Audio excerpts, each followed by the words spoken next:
Welcome to Pay Attention, the podcast bridging science, lived experience, and contemplative practices.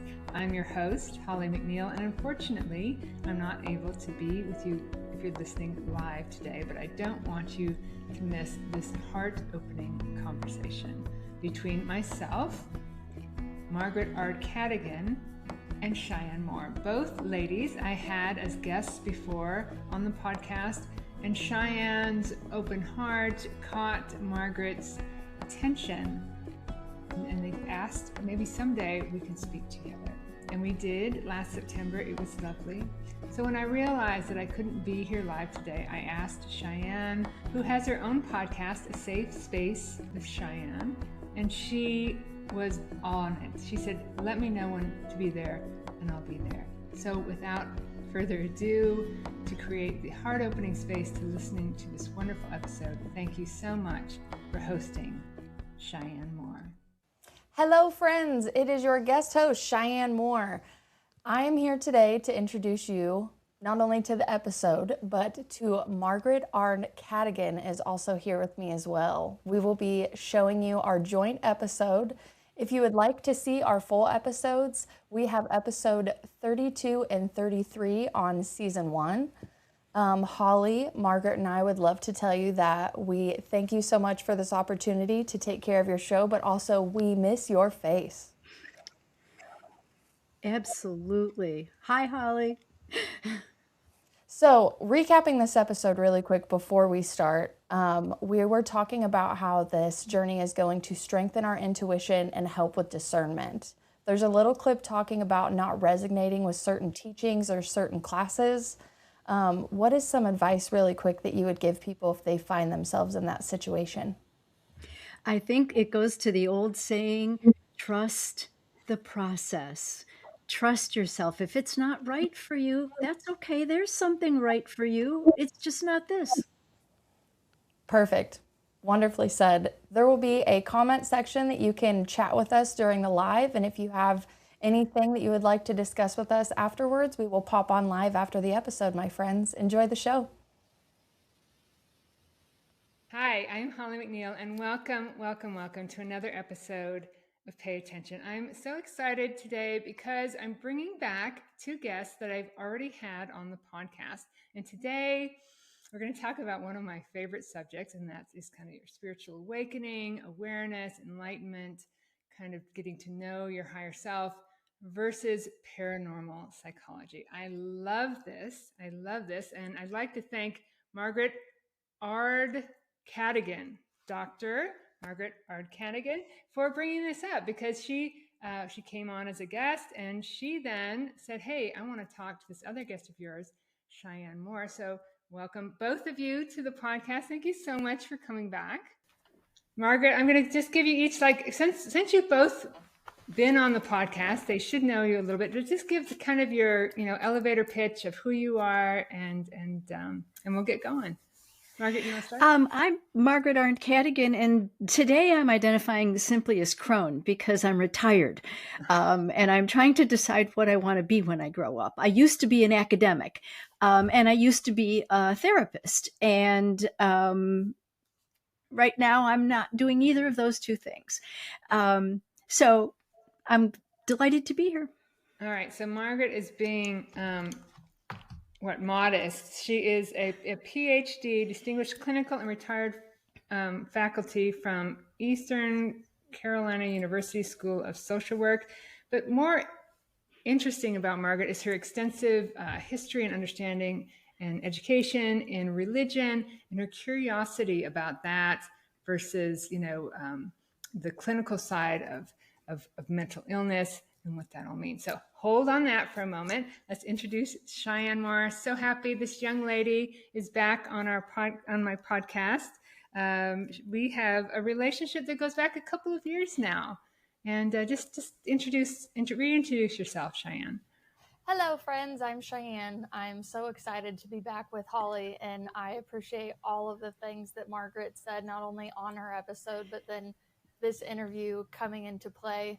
As much as I love the spirituality of things, I also love the science behind things. So having someone recognize that and want to discuss that in that format, I was absolutely elated to get this invitation. For my other show that you've seen on Holly's podcast, I have my own podcast called Safe Space with Cheyenne, and I am also an author of the trippy experiences that we're going to discuss today. Great. So let's dig in. Let's talk about, first of all, Margaret's got so much great information about how spiritual awakening is seen in the academic world, and Cheyenne had this amazing awakening. I would say that for me, it's happened step by step, maybe the more kind of accepted way to kind of self-realization and, the word, blah, blah, blah. And every time I had a question, the answer showed up. But I have met people like Cheyenne where there's just a moment that it all kind of come into clarity. So what interested you in her topic? I have a question about your slow unfolding, which is, did you do that with a teacher or with a system? Because the differences I've seen clinically, just personally, anecdotally, is that people who are practicing within a system and have a teacher are kind of titrated into awareness, whereas people who are practicing on their own, maybe not even practicing at all, are just chosen, if I can use that word. For them, it's often this very disorienting experience. And that's when they come to a therapist, and sometimes they come to the wrong one, and sometimes they come to the right one and say, "Oh, am I going crazy?"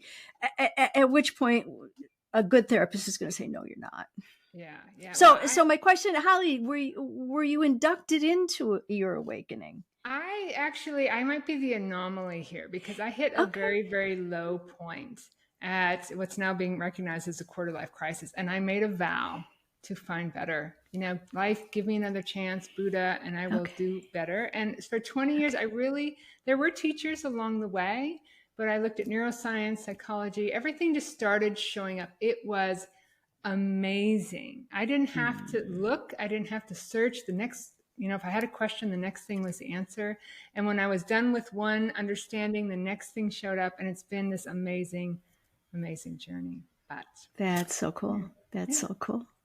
Anyway, should we have Cheyenne re-explain her experience? Why don't you give us your awakening experience, Cheyenne, and we'll go from there. So some tidbits. I was trying to put it together because I knew you were going to ask me this. I worked in a job that was basically my identity for almost 10 years. And before that, I had left the identity of a very broken relationship. So that job, in my definition of my timeline, really saved my life at the time. So I gave everything to that job I could. I moved around. I traveled for it. I had my hobbies, but it was the job. And around the time where I was getting married, that job actually ended. And I realized, even though I was extremely unhappy in the job I was doing, it was still a huge part of my identity and building the 401k climb the ladder thing that we all do, right? Yeah. So when all of that came crashing down, I went to my bachelorette party in Colorado, and I was just staring at the mountain. I just remember having these thoughts of I have no idea who I actually am. I know what I like to do. I know what I love to do when I was younger, but it's I put myself on a bookshelf and just wore a mask for so long. And I was just a completely different person. I was really pessimistic and condescending and almost cynical, to the point where I probably hurt a lot of people's feelings. And then when I, kind of spelled it out, hey, after I get back from Colorado, I'm not going to go get another salary job. I'm not going to go worry about this timeline. I'm going to take the next year of my life off. Not only am I going to get married, go on a honeymoon, and potentially start a family, but I'm just going to figure out who I am and what I actually want to do and be in life. And on top of that, I absolutely love doing yoga. So I started doing a restorative yoga class, very slow. You have to breathe and feel into your bones and feel in your body. And I remember just slowly breaking in those moments. And I was never a crier before those times or anything. I always held everything in. So that was one of the many times where yoga had like really taught me it's okay to feel your body and slow down. And within, however many months of that, I just felt this continued unraveling over and over and over. And then one day I came home from class and I had thought that I had gotten my whole practice out, and I pulled my mat back out into the living room, and I just felt this energy in the lower part of my spine. It just felt like it needed to come up. And I just kept moving my body and moving. And then as I told Holly before, I just did this great thing of surrender where I was like, please release me from this. Whatever's in my body, whatever's in my mind, whatever's blocking me, stopping me, release me, praying to anything that I believed in at the time. And then the energy like shot up my spine into my heart. And I felt this huge energetic heart expansion. And I have no definition for anything at the time. So I'm going to tell the story like I don't have the definition. But my heart expanded, and like I remember like my eyes just opened so bright, like I could finally see. And I just remember like feeling the same love that people in like near-death experiences describe when they like go to heaven or meet God or meet Jesus. This inexplicable, unconditional love just like radiated throughout all of me. And I was just like, I get it, but yet I'm still so confused. Like, what just happened? Things like this, don't happen to people like me. So I went through all of that, and I went back to my yoga teacher and was telling her about it. And she was like, your Kundalini can release during all of this, especially with all the stuff you're going through in your life. She goes, but like the soul kind of decides when it wants to wake up too. And as much as I love like spiritual texts and all of that, I wasn't like a full believer until I had direct experience with it. And then after that, it was just like down the rabbit hole of like trying to somewhat prove and find definition for what happened, and then like debunk it at the same time. Like, no, this can't possibly be. But the transformation was just so rapid and so fast that, I mean, I had no choice but just to believe what was happening to me and really go with the research of things. I think that's part of what brings people into therapy, which is this knowing that it's absolutely true. It's absolutely irrefutable. I experienced what I experienced. And please tell me it wasn't true. Please don't make me face the unknown. Because if that happened and it's true, then I'm not me anymore. And I don't know who I am. There's something wrong with me, or this isn't right, or... But all of my relationships, I thought it was really interesting that you said you went to your fiance and said, maybe you don't want to marry me. I mean, everything you are and associated with is blown open. But that is the journey. Completely. Yeah, that actually is the journey that we're all on. And here people are calling it mental illness or evil or some other things that you talked about. I had a friend, and I mentioned this in our podcast, Margaret, that just passed away. And right before he died, he had one of those near-death experiences and felt that peace and that openness. But, what a shame that you had to do it then. So Cheyenne did it early on, but then still had this brain trying to make sense of it all. And that's what can cause that fear that there's something wrong. Yeah. Yeah. There was definitely a back and forth, but I don't know if I referenced this in the last episode, so I'll just retell it. But I had what I believe was like a small Kundalini activation when I was around 20, and I documented it severely in my notebooks. And I had spiritual texts and definitions and chakras and all of this in my old notebooks that had been put back on a bookcase. So when I felt the recognition of that feeling again, I was like, this can't be happening again. This is a lot more powerful than the last time this happened. So when I pulled all of my notebooks out, it was honestly like revelations for me. Like I was re-seeing and re-remembering things that it's like my past self was like trying to help my future self out at the time. So I'm glad that I had an earlier experience, because like I think it probably would have been more detrimental to my mental state had I not had that like precursor happen so long ago. Yeah. And life provides that for you. But go ahead, Margaret.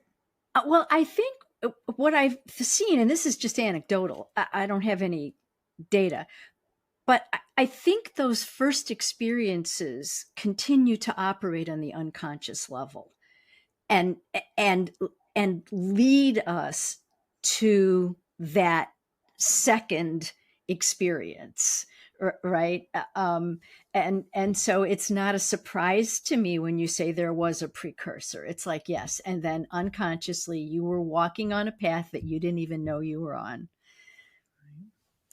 Breadcrumbs, for sure. Yeah.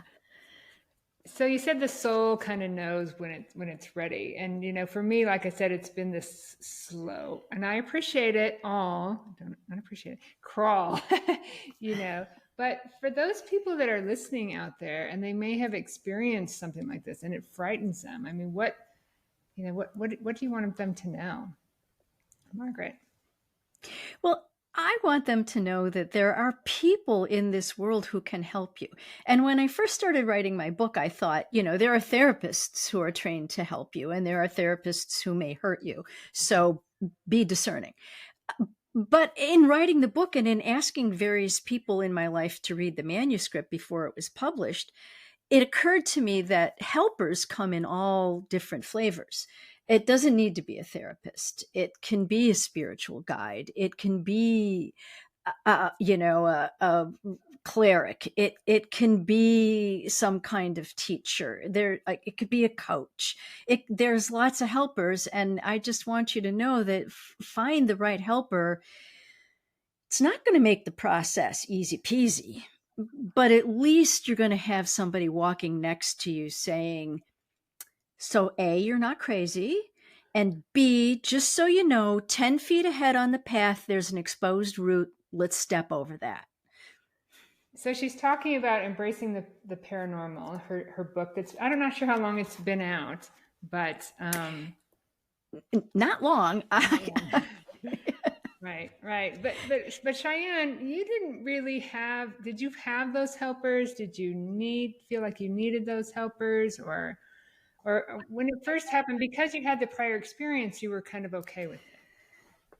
Yes, I've always been a fan of going to like metaphysical stores, thrift stores. If I was like on any type of vacation, I'm like, oh, look, there's palm reading and a psychic reading. And I think it was because it was like taboo where we grew up and like we weren't supposed to do it. So again, I've always had like that curiosity, right? So there was a metaphysical fair like right before this happened that I actually went to in the town that I lived in, and I just walked around talking to people, and these places are like filled with card readers, psychics, anything you name it. And I would walk up to them and they would just be like, wow, your energy is like off the charts. Like, all of your chakras are just open. And I was like, okay, thank you so much. I thought it was like a energetic compliment. I didn't realize what they were telling me is like your heart chakra is open, your third eye is open, like all of these people I just kind of met along the way. And I ended up meeting a few people that had awakenings. I don't know if they've had a Kundalini awakening exactly like my experience, because they're all different, but I'm like, tell me your story. How did you get into this line of work? And it was always I was this person, this experience happened energetically, and now I'm this person. And I just saw that correlation in all of these people's stories where they switched from like almost like a collective goal and a goal of servitude versus whatever they were doing in their prior life.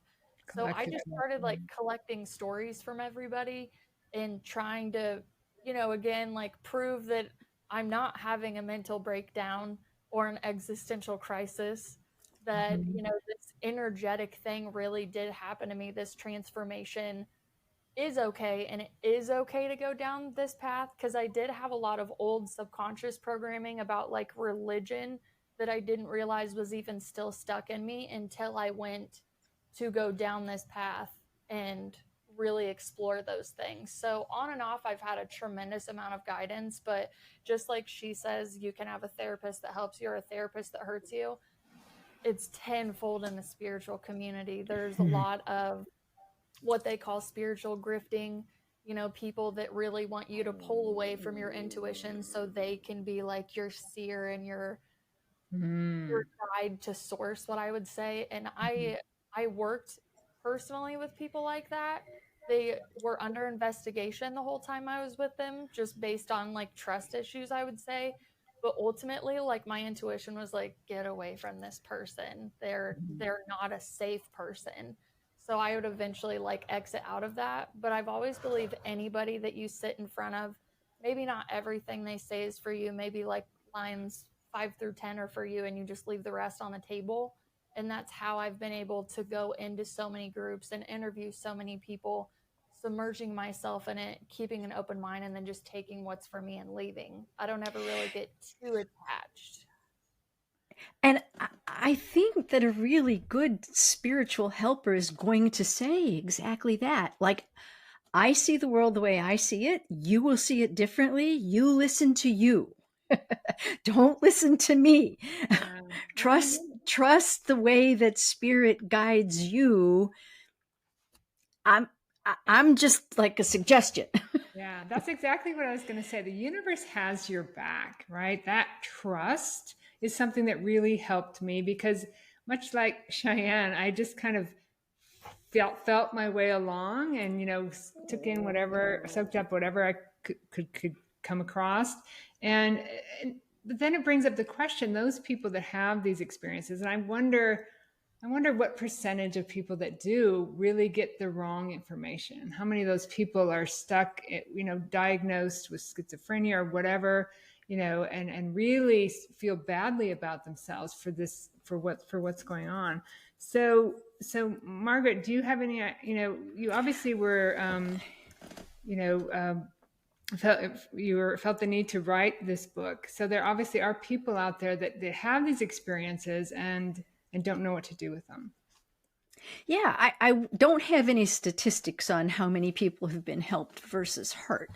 I certainly know that right now in the therapeutic community, it's the minority of the therapeutic community who know about parapsychology, who know about integrating spiritual techniques into their work. There is a whole group of therapists right now. They're called the Black Sheep Therapists, and the head of the group is writing a book that's going to be coming out in a couple of months, where she's really legitimizing within the world of psychotherapy therapists who use complementary and alternative spiritual methods and are aware of and participate in the spiritual world, the world of spirituality. So if I was going to go to a therapist today, I would absolutely interview them very carefully. And one of the first, actually, I joke because my daughter said that the first question she asked her new therapist to interview the therapist to see if it would be a good fit is, I see ghosts. So what are we going to do about that? So you mentioned before in our interview that historically spirituality and paranormal experiences were much more connected. And then at one point they were pulled apart to be legitimized. So it's kind of coming full circle, right? It's starting to come back to, hey, this, you know, my goal, my excitement, and my whole, I don't know, reason for being here is to really help people explain that this is the journey. The mind is, you know, we are this amazing source that is here to experience and touch and feel, and we can't do it without the mind. But the mind can, you know, not trick us. It's actually there to protect you. But if you don't pay attention, you kind of forget that part of you. So this unraveling that Cheyenne talked about, this is what we're here to do. So I'm excited to hear that it's coming back around to understand that this awakening, this what you see is how you create life and how you exist and enjoy life here on Earth while you're here this very brief period of time. It's what's really exciting to me, and again, it's only in its infancy. It's a very small minority, but there are a group of scientists. They signed the Manifesto for Post-Materialist Science. who are coming out and saying we need to change science from purely materialist. That's right. To understand that mind is real. Yeah. It's not an epiphenomenon of your body. And if we're going to learn about the human experience, we have to go back to those early philosophers and the early religious people who were saying, let's understand mind. Yeah. Hinduism talks about it in the Bhagavad Gita, Sure. the golden mean, Taoism, Buddhism, all of that. Now, you're right. Modern day thought leaders are starting to catch up with that. So. And I want to plug the West because my study of the history of religions is mostly in the West. And if we look at Hermeticism and we look at Neoplatonism, I mean, all of that was in the West too. And we tend to think that Western thought started with logical positivism, right? And the scientific revolution. But no, there's much more that predated that is aligned with post-materialist thinking. Yeah. And so you're saying it's just starting to show up, but anyway, Cheyenne, you weren't looking for it though. You were just hitting a low point. And it seems like we almost always have to hit a low point before we actually look at this. And I don't know if that's the journey of your soul or your karmic contracts or whatever, but Cheyenne, when this came to you, I mean, you talked about Kundalini experience. Explain what that means a little bit for the listeners. I used to be so much better with the dictionary version of it. All right, well, just give us your version. I'm just going to do the storytelling version now. So basically, in the chakra system literature that you can look up, it talks about a coiled serpent at the base of your spine next to your root chakra with a tremendous amount of energy. And do you know, the medical symbol of the two snakes wrapping around? So that's technically it's Shiva and Shakti energy, masculine and feminine, spiraling up together to go through all of the chakras of your body, hit into the crown, align the hemispheres of your brain, and then shoot and open your crown chakra up to God, spirit, source, universal consciousness. So when I say Kundalini, I am referencing how my body actually felt with the energy moving up my body. So there's a tremendous amount of pressure in your root, sacral, and solar plexus to the point where you just got to move. You just got to really flow and move it out of you. And it feels like a coil that's coming up. Some people have said it's painful. I didn't feel any pain. I felt pressure. I felt heat. I felt momentum to move. And you just feel energetically in your body, things were unlocking and opening. And for people that do yoga classes, I think they can understand that more, because that is the basis of really taught to really feel into your body and what you're moving and opening. So there's plenty of books you can read on Kundalini. Right. I can't even figure out one right now to say, but it's energy going up your spine. It is completely mystical in a sense, because nobody is taught about energy or the subtle body energy in any capacity. So, if you just tell normal people that don't know anything about it, they're like, okay. Exactly. People have to want to find it. And it is about opening. It's about opening those chakras. And when you open, you're unraveling that conditioning in your head, those belief systems, and you see life differently. But you're right, we're not taught any of that. So not only is, once you have this experience and, you think there's something wrong with you, it's a very little shift into this collaboration between therapy and spirituality. We're not taught about this amazing journey and how all of this works when we're younger. And I think, another soapbox I want to stand on is to get that information out to people. So, and that's what we're doing here today. And I just feel both of your hearts just open, wanting to tell people that this experience is available to anyone who wants it, right? Anyone. For me, it was believing there was better. And you don't necessarily have to hit that rock bottom. So both of you, as we wrap up, what would you want to say to someone who's either really stuck and lost, or someone who's experienced this and scared? Margaret, we'll start with you. What kind of tip, or what's your what would you like to say to them?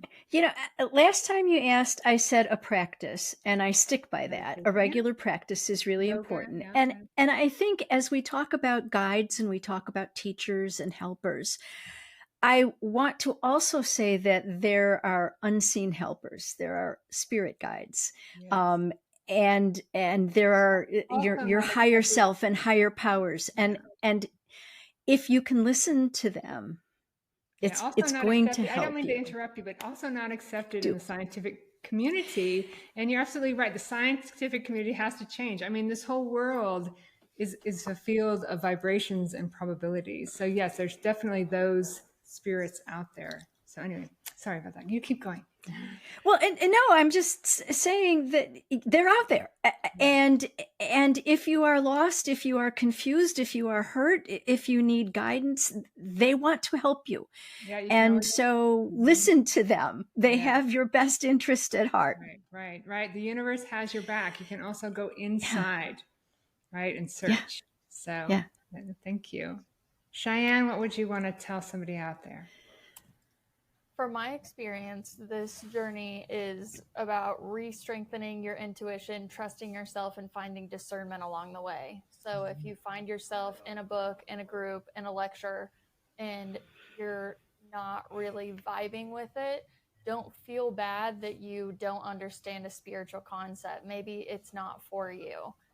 It's past the Kundalini and past the energy and past the spiritual tools. You can go buy all the crystals you want, read all the books you want, but what's really going to connect you to you is sitting in silence with no thought. That's when the true magic is going to come in. I highly recommend a journal, because you will be impressed with what comes out of your vessel in those moments. But at the end of the day, it's a relationship that you're rebonding with whatever you call the Most High that created all of us. So no special tools, attached to whatever you would like to, but understand, even in any form of spirituality, there are so many traps that you can get stuck in, thinking you're evolving on a path, but you're just kind of like a hamster on a wheel. So pick a modality up, learn it. If you like it, if that's what you want to do, great. But if you feel like you should go learn more, just trust yourself and that intuition to just keep moving down the path. Yeah, the universe has your back. I love that. You both talked about meditation and finding that stillness, because ultimately in Zen Buddhism is, basically non-thinking. And it is in that non-thinking that you access this vast realm of intelligence beyond thought, the space, the clarity, and so forth. So all of these tools that we've talked about, therapy, spiritual tools, Reiki, tarot cards, all of that is helpful, yes, but ultimately it's in the silence. It's in that stillness. And the thinking mind doesn't have to find the way. Find the stillness and you will understand. So. Well said. Well, both of you, this has been amazing and joyful, and I can just feel the joy coming from here. So thank you so much for joining me. As I said in our individual episodes, we could keep going on forever. So I think Cheyenne has a Safe Space with Cheyenne podcast. You also have a podcast, Margaret? Finding Our Minds. I have a co-podcast. I have a co-host who is my daughter, and that's a really interesting dynamic. So that gets fun. Yeah, well, there's more information out there. If you're on this journey, if you've experienced something, if you're wondering, just really, you can just use your power of imagination to open your heart, sit in silence, make that intention to find your way, and you will definitely find your way. So thank you, Cheyenne and Margaret, so much for being here. Thank you both. Thank you, listeners, for joining me for this so heart-opening episode of Pay Attention. I hope that if this human journey of yours is to see life with that clarity and joy, that you'll put that intention out there and you'll pay attention to what shows up. Till next time, namaste. Wow. How did you feel watching that back? Wow, that you're great. Let me just say, thank you for being you. Yes, I was giggling in the back office at several things both of us said. I think the best part of ourselves came out in that episode. I had a lot of reminders that you kept bringing up when you were talking, and I can't tell you how much I wish I had somebody like you when I was going through all of that, because I just felt like so validated on like so many different scientific levels when you would break the experiences down for me. And I hope any viewers that are out there that have had this experience or know anybody, that they can take this information and either help themselves or help their friend feel less crazy in a very destabilizing moment. Oh, yes. Yeah. Yeah. And I think as you were talking, what I picked up on were 3 eyes. One was intuition, one was imagination, and the third one, I can't remember what the third one was. But really, truly, that trust that you will be led by your intuition. Allow yourself to be led by your intuition. I think we could say integration, which wasn't a big thing that we got involved in, but it But is kind of something yeah, you should focus on when you go from material to material, or as I would say, investigation to investigation. Give yourself time to integrate all of that. yeah, yeah. Well said. Yeah. What are you working on right now? Right now, it was funny that I said I didn't know what I was going to be when I grow up, because apparently I figured out what I'm going to be when I grow up. I'm co-writing a handbook of noetic consultation with a colleague of mine, and we're developing this system of noetic consultation where we use philosophy and spirituality to help people align with their higher selves. Send me a copy. Let me know when Okay. let I will send you the manuscript. I would be happy to email it to you. Oh, I would love to. And I'm just going to say send it to Holly too, because if she was here, she would be like, yes, yes, I want that. I want that. Yeah, yeah. So what are you working on? I'm still writing the same books that I am. I have a novel going, an ebook going, and I'm still putting out episodes every Friday. I have a beautiful backlog of content and new episodes coming out every week. So I'm super blessed. I just celebrated my 35th birthday and things are just really rolling over here. Oh, that's great. Happy birthday. That's wonderful. Thank you so much. And next week, Holly will be back. We won't be here. So it was lovely to see all of you that are still live in the chat. But she is going to bring on a guest named Robbie Kale. He is a poet and a therapist. They will be discussing poetry, spirituality, and just talking about the human journey through lived experience. So friends, thank you so much for sharing your time with us today and listening to our episode. And we will see you next week, okay? Thanks for watching Pay Attention with Holly McNeill. Don't forget to like, comment, and subscribe. See you next week on Wednesday at 10 o'clock Pacific, 1 o'clock Eastern.